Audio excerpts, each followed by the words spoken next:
Pensando Decide, un programa de entrevistas donde podrás inspirarte con historias de vida. A nuestros fieles seguidores de nuestras redes, a través de Difundir Radio, queremos una vez más encontrarnos con ustedes en este programa que se llama Pensando Decido. Es una invitación particularmente a entender que hay muchas personas que en la vida han asumido retos importantísimos en su existencia, han consagrado su vida y su existencia a favor y al servicio de muchas otras personas. Se vive de diferentes dimensiones.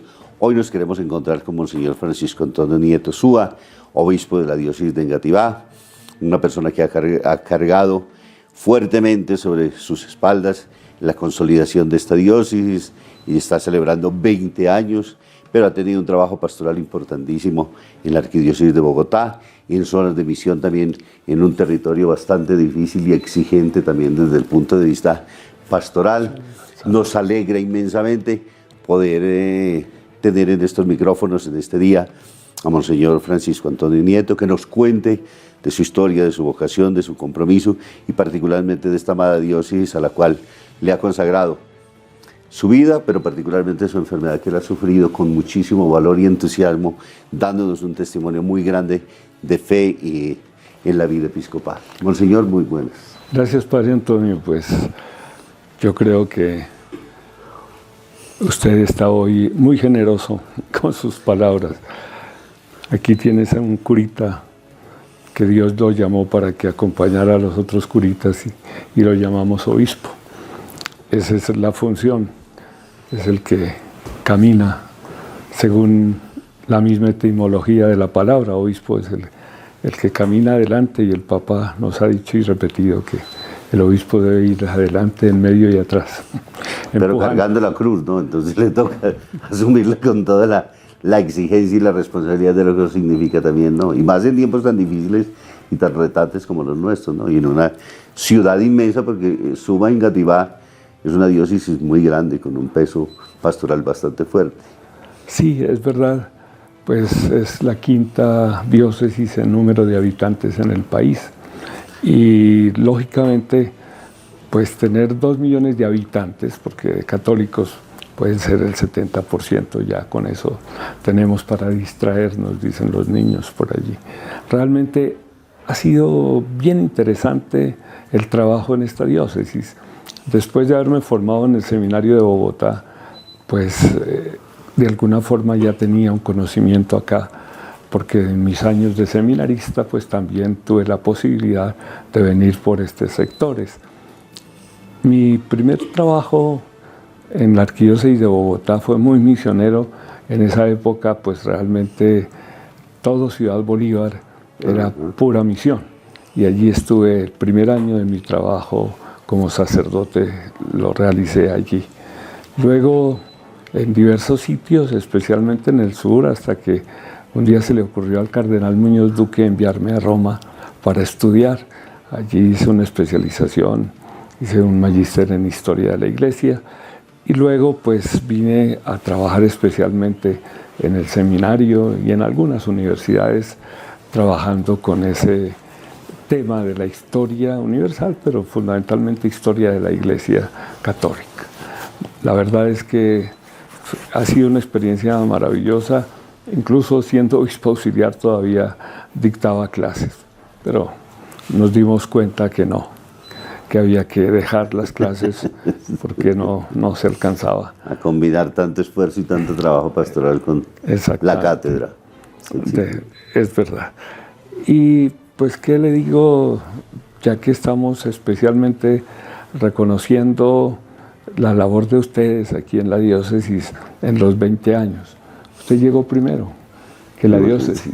Sí. La diócesis apenas tiene 20 años y ustedes, los misioneros de la Redención, llegaron aquí, ¿en qué año? 1987. Imagínate, sí, unos cuantos años antes de que comenzara la diócesis, 2003. 20 años vividos con un entusiasmo particular. Yo quiero hacer un reconocimiento a los sacerdotes, a ustedes, los que llevan la carga día a día en los distintos sitios, una pastoral que tiene que ser una iniciativa permanente. eso es el don del Espíritu, el Espíritu de Dios que está en todas partes, pero que está particularmente en el trabajo que uno asume en la vida consagrada. En la vida consagrada lo que uno dice es, aquí me pongo en las manos del Señor, hágase en mí tu voluntad, y en ese querer hacer la voluntad de Dios, una apertura al Espíritu de Dios para también innovar permanentemente la pastoral. Eso lo tuve claro desde mi sacerdocio, desde los primeros años de sacerdocio y mucho más en mi episcopado. Como obispo auxiliar en Bogotá y después como obispo de San José del Guaviare, en esta misión supremamente valiosa e interesante en donde trabajamos, Padre Antonio, pues realmente con algunas cosas que nunca soñé que iba a hacer.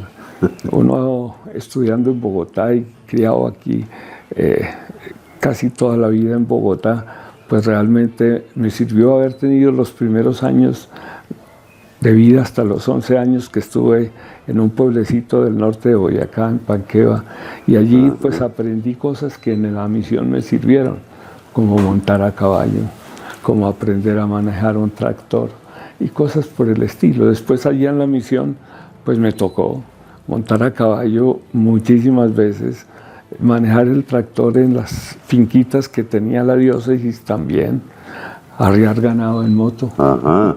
Bueno, pues allí aprendí a ser misionero, es decir, a afrontar lo que uno tiene que hacer, porque lo tiene que hacer.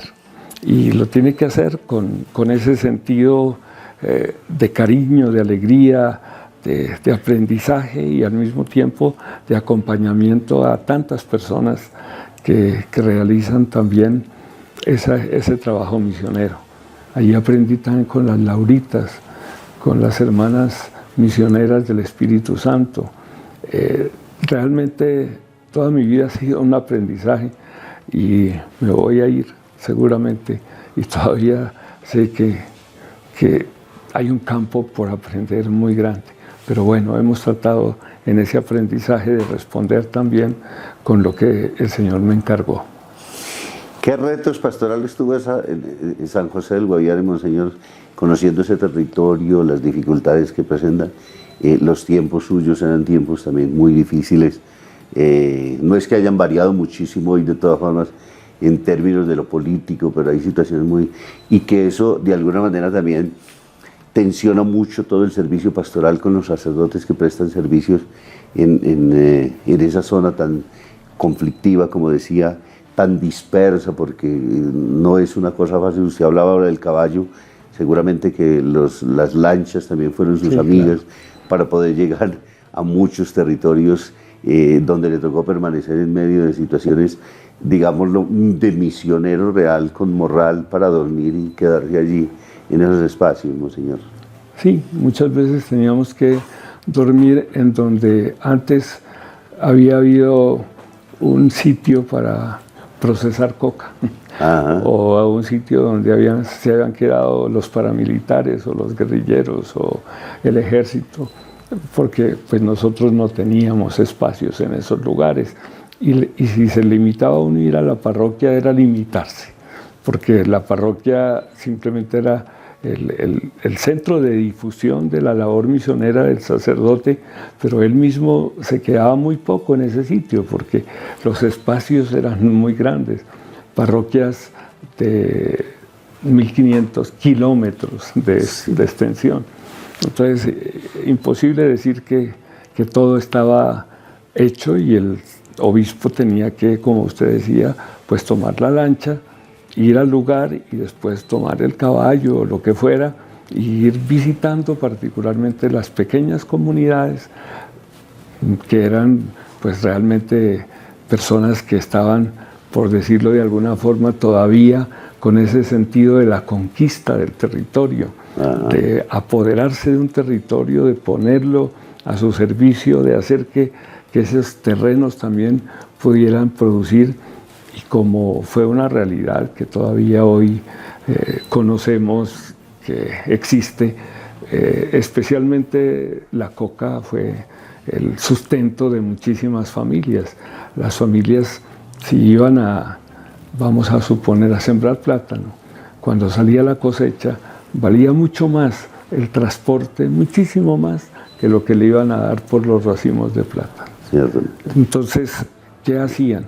Se buscaron, desafortunadamente, se aprovecharon unos personajes conocidos y ofrecieron dinero para que les dieran esas drogas malditas y pues eso se lo pagaban muy bien. Con eso sí vivían y sembraban únicamente para ellos. Hacer cosecha para quién, si no podían.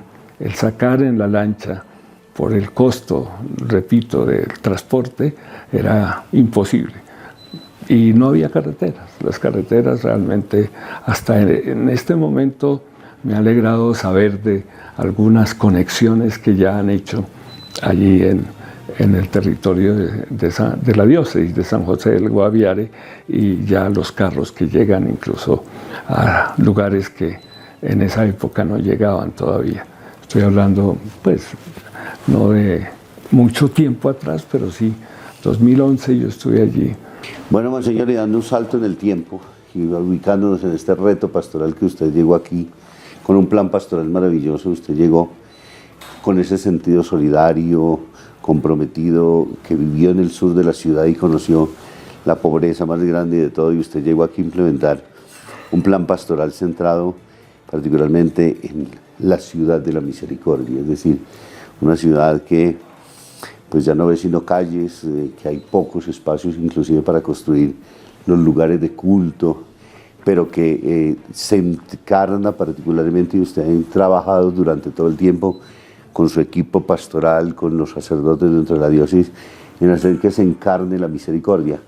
¿Cómo ha vivido usted ese gran reto pastoral? ¿Cómo ha visto usted el camino que se ha hecho junto a sus sacerdotes? Usted ha hecho un trabajo grandiosísimo, ha creado muchas parroquias dentro de esta diócesis, de forma tal que pastoralmente también pueda llegar ese mensaje. ¿Cómo se ha vivido y cómo siente usted que la diócesis hoy a sus 20 años vive este maravilloso pensamiento suyo, que no es solamente un plan pastoral, sino que es el corazón suyo, porque esa es la sensibilidad que usted ha tenido justamente y sigue teniendo frente a esta misión pastoral de esta diócesis? Padre Antonio, vuelvo a repetir que usted está muy generoso en sus conceptos. No, yo simplemente acompaño, estimulo, ayudo. La obra que usted también dirige es algo de la cual yo hablo con mucho cariño cuando tengo la posibilidad en algunos espacios, porque pues es eso, los pobres entre los pobres usted los tiene aquí en su fundación, esas personas que han tantas limitaciones. Yo le decía precisamente hoy a un periodista del catolicismo que fue también esta mañana, le decía que realmente iba a venir a este sitio y que salía de acá en ocasiones un poquito con el corazón arrugado, sabiendo que una obra tan grandiosa, con tantas personas que acoge, esas personas en esas discapacidades extremas y esas personas que las vemos tristemente muchos, incluso en la vida misma de la iglesia, las vemos pues como lejanas, y peor todavía las sentimos lejanas por nuestro descuido. Por eso, mirando eso y sabiendo, como usted dice, pues un aprendizaje en la familia en primer lugar, con ese cariño con las personas, pero también ese cariño particularmente con los más pobres. Eso lo aprendí en mi hogar y lo aprendí en el seminario y lo aprendí en mis primeros años de ministerio sacerdotal. Ahí es donde Jesucristo, el Señor, quiere que estemos. Y entonces vine a impulsar un plan que ya venía trabajando de una forma bonita, heredado de la Arquidiócesis de Bogotá, con la espiritualidad del buen samaritano. Entonces, aquí pues continuamos ese trabajo, no podíamos echar a perder un trabajo tan bonito y le dimos una fuerza particular en lo que decía yo, es importante dejar que el Espíritu de Dios hable en nuestra vida, en nuestro corazón, en las cosas que realizamos. Es el Espíritu de Dios. Y encontré unos sacerdotes, especialmente en los vicarios que pude escoger, muy realmente en concordancia con esta realidad del Evangelio. Tanto es así que decíamos que no podíamos olvidar que el Evangelio era un compromiso social permanente y que lo social es Evangelio. Y hablamos al principio desde esta perspectiva, pero después fuimos clarificando ese sentido de la misericordia. Un año antes de que el Papa declarara el año de la misericordia, nosotros ya enfocábamos el plan pastoral en ese punto. Y entonces empezamos por hacer sentir que los sacerdotes, en primer lugar, los sacerdotes debíamos ser cercanos, misericordiosos entre nosotros mismos, porque se corre el peligro de querer hacer una presencia amorosa con los lejanos y los cercanos, que entonces el trabajo al comienzo fue fundamentalmente ese, que trabajáramos con nosotros, con los mismos hermanos sacerdotes. Nos adelantamos también un poquito a esa Fratelli Tutti, a ese todos hermanos. Exacto. Y empezar todos hermanos en la vida sacerdotal, los sacerdotes, los religiosos. A veces se ve como si fueran grupos diversos, ¿no? Es la misma realidad. Nosotros estamos trabajando en el reino del Señor con los religiosos, con la vida consagrada, con todas esas personas que también de alguna forma innovan en su vida carismas particulares, como el que usted atiende acá. Y entonces en ese trabajo empezamos a mirar todo lo que significaba una presencia misericordiosa. Nuestro rostro, decíamos desde el comienzo, es el rostro del Padre Dios, porque es el rostro de Jesucristo. Nuestro rostro, nuestra manera de actuar, lo que decimos y hacemos, es lo que nos encargó el Señor Jesucristo. Y el Señor Jesucristo vino a mostrar el rostro misericordioso del Padre Dios. Esa es la dinámica evangelizadora que tenemos nosotros en nuestra diócesis. Pero no puedo decir que es generosidad de parte mía, Monseñor. Usted sabe que es su trabajo, es su esfuerzo, ha sido el cariño entregado en las 24 horas, como decía, aún en momentos difíciles y cruciales de su propia situación. Entonces, desde el punto de vista personal, pero siempre con un entusiasmo y un trabajo de presencia diocesana, llueva, truene y relampaguee, porque lo ha asumido usted con todo ese cariño y trabajo realmente de la diócesis. Entonces yo creo que no se trata de generosidad, como usted dice, sino de realmente de testimonio de vida que usted nos ha construido. En términos de eso, Monseñor, usted hoy a los 20 años, ¿qué reto le ve a esta diócesis tan grande, tan desafiante frente a tantas cosas? ¿Cómo la ve usted hoy? Más de 2 millones de personas es un desafío impresionante. Exactamente. Un número de sacerdotes pequeño para ese número de personas. Sacerdotes tengo en este momento 119, contándolos a ustedes, los religiosos. Ajá. Entonces son pocos los sacerdotes. En medio de todos son pocos. Y pues el trabajo, y mirando estos 20 años, hay que ser agradecidos con esa bondad de un Dios que ha suscitado unos compromisos muy interesantes, muy valiosos, en donde han surgido también nuevas historias, por decirlo así. Usted tal vez conoce al padre José Ignacio, un español que fundó precisamente un grupito de muchachos que tiene ese ideal, que ha trabajado muy duro, todavía está en sus inicios, pero con una esperanza muy grande de tener contemplativos hombres en la fundación que él ha realizado, que se comprometan especialmente en la oración de intercesión, de súplica, de alabanza y también, por supuesto, de contemplación. Eso me parece, el solo hecho de que se inicie una obra de estas es una bondad de Dios. Y también entre las religiosas, De pronto ha oído nombrar a las misioneras de Santa María, un grupo de mujeres que casi todas son en este momento universitarias y profesionales y que tienen como carisma la universidad y las vocaciones, las diversas vocaciones y la universidad.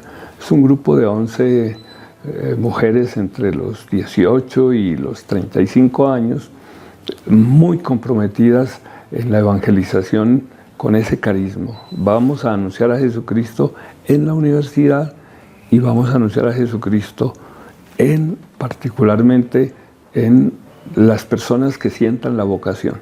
Ya tenemos de ese grupito 5 mujeres trabajando en los seminarios y en las universidades. En la Universidad Sergio Arboleda, en la Universidad de los Padres Agustinos, en la universidad, bueno, hay 3, 4 universidades en que están trabajando estas mujeres y también, por supuesto, en los seminarios, en Zipaquirá, Girardot, en Gativá, Bogotá, en Bogotá también, mujeres que están enseñando, por ejemplo, latín, filosofía, teología mismo. Ya están enseñando algunos tratados de teología. Eso en mi época no se vio. Mujeres enseñándonos a nosotros, no. En cambio, en este momento, gracias a este grupo que nació en la diócesis, que he acompañado también en la diócesis, están en esta misión grandiosa de la enseñanza, especialmente en universidades y seminarios. Y por eso nuestra mirada hacia el futuro es una mirada especialmente de querer sembrar esperanza. Hablamos mucho de una realidad difícil, compleja, no solamente en estas líneas negativas, sino todavía aún más se habla de un mundo que se desbarata, que no sabemos para dónde vamos. Pues grupos como este, grupos como el testimonio que dan también ustedes acá, es el tema que yo en estos últimos meses de mi servicio diocesano como obispo quiero sembrar, es que nos metamos mucho desde la virtud de la esperanza, esa virtud teologal, ese regalo que Dios nos da de sentir, porque creemos y porque amamos, tenemos esperanza. Y al tener esperanza, sembramos esperanza, acompañamos en la esperanza y hacemos que surjan compromisos muy concretos en donde se viva la esperanza. Yo creo que es uno de mis sueños, que quede ese sentido en las personas, en los sacerdotes y sobre todo en grupos comprometidos. Es muy bonito escucharlo porque le voy a preguntar precisamente eso. En medio de todo este momento tan difícil que siempre lo miramos como caótico, como difícil, cuando pensamos en que es el fin de la iglesia, veíamos a una JMJ ahora con más de 1,5 millones de muchachos allí, cuando vemos muchos signos de esperanza como los que usted acaba de elencar. Qué importante particularmente, Monseñor, dejarle un mensaje a los jóvenes desde su vida, su testimonio, en la invitación a consagrar la vida al valor del reino, no necesariamente el hecho de que tengan que ser sacerdotes o religiosas, sino ese testimonio cristiano de laicos comprometidos, de gente que sea capaz de respirar sueños, esperanzas, pero de sembrar también con actos muy concretos, muy humanos, donde diga Jesús está vivo y podemos realmente llevarlo aquí. Ojalá puedan surgir también muchos sacerdotes. Usted hablaba del gran desafío, más del 70% de 2 millones de católicos en nuestra diócesis, pues exige una presencia grande. Pero si tenemos un grupo de laicos muy comprometidos también, qué bello que al lado de eso, y que dentro de esos mismos contextos también nazcan unas vocaciones comprometidas, serias, responsables hoy del futuro del compromiso de la Iglesia en la esperanza, Monseñor. No hay duda, no hay duda. Y sobre todo esa presencia en los barrios en donde hay tanta pobreza también. Y en esos que no son de tanta pobreza, pero que hay desesperanza que es peor que la pobreza. Es peor. Porque esa desesperanza no es propiamente por lo económico, sino es una desesperanza que surge de realidades dolorosas, pues en la incomprensión de la misma vida. Qué horror sentir que hay suicidios en muchachitos de 11 años. Qué horror sentir que hay suicidios en mujeres embarazadas. Uno dice, cuando están dando una vida, ¿cómo es posible que no llegue a motivar lo suficiente, que no tengan esa fuerza de decir, mi hijo da razón a mi vida? Esas son las cosas que más siento en este momento, que me han golpeado mucho porque han sucedido aquí en mi diócesis, aquí en esta diócesis, pues he sabido de mujeres embarazadas que se suicidan. Y el mundo de alrededor, nosotros somos los responsables en cierta medida de ese dolor que sufre la iglesia, que sufre el Señor en su iglesia, que sufre el Señor en las personas con mayor vulnerabilidad, que son ellos, que no encuentran sentido para la vida. Yo creo que ahí tenemos que trabajar muchísimo y testimoniarlo con el cariño, con la apertura, con el deseo de acompañar precisamente a estas personas. Monseñor, un mensaje final y una bendición suya para nuestros queridos seguidores de nuestras redes, para las personas que nos acompañan en este programa, Pensando Decido. La invitación es a que miremos precisamente de que hay muchas formas de poder caminar en este mundo, dando sentido y razón, valor a muchos otros. La vocación de un sacerdote o de un religioso no es estéril por el hecho de que no se engendre hijos, sino que al contrario, espiritualmente esa preocupación del obispo, de los sacerdotes, de las religiosas por tratar de hacer de que surjan buenos cristianos, excelentes ciudadanos, que se consagre la vida, vale la pena. Entonces, Monseñor, un mensaje final de esa esperanza y optimismo que usted lleva en el corazón y que trabaja todos los días. Y que es lo que en el plan pastoral, en su etapa que estamos viviendo, estamos trabajando, y apenas en un inicio, ciudadanos de la misericordia, llamamos esta etapa del plan pastoral. Ciudadanos, porque tenemos nosotros, la palabra viene de ciudad, las chivitas, la ciudad, constituye el ciudadano que hace la ciudad y que apoya a los otros ciudadanos con todo lo que puede, con todas las iniciativas para que seamos más felices. Pues es lo mismo dados ya desde una espiritualidad profunda y con el regalo de la presencia del Señor, ciudadanos de la misericordia. Es el trabajo que tenemos que hacer. Nosotros tenemos que comprometernos a mirar a nuestro alrededor con una delicadeza profunda, que el sufrimiento de los otros nos toque, que el cariño de los otros lo sepamos agradecer, que el cariño que Dios nos tiene a nosotros lo sepamos dar. Los consagrados tenemos, con estas palabras comencé, una tarea particular, y es sembrar esa presencia del Señor, ese reino de Dios y esa esperanza que en el reino de Dios nosotros tenemos que ofrecerles a las diversas personas.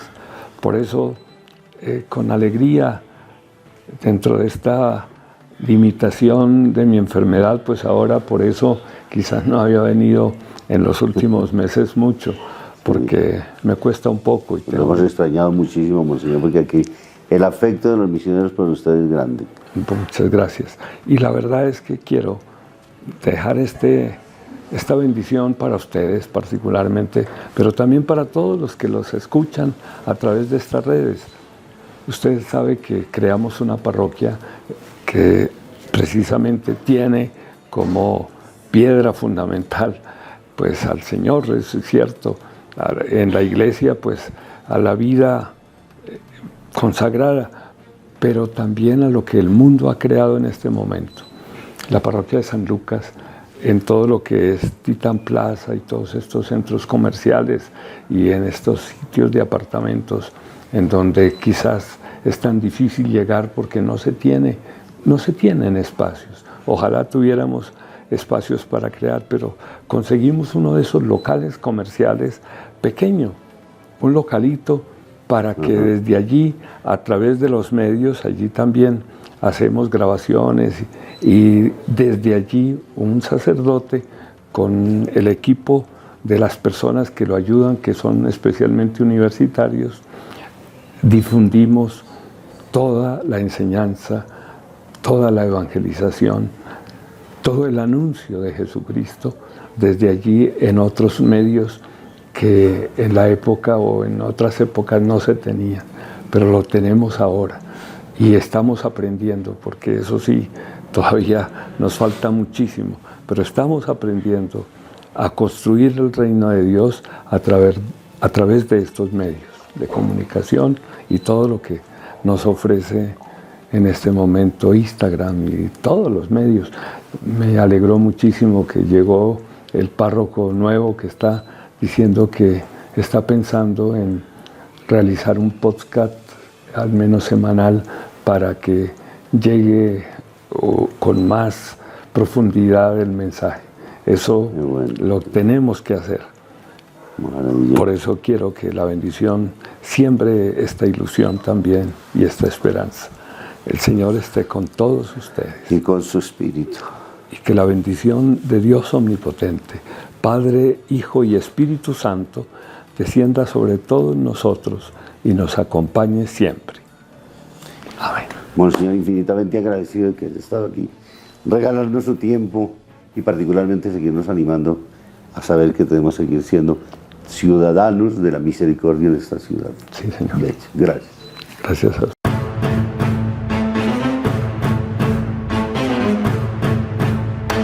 Pensando Decide, un programa de entrevistas donde podrás inspirarte con historias de vida.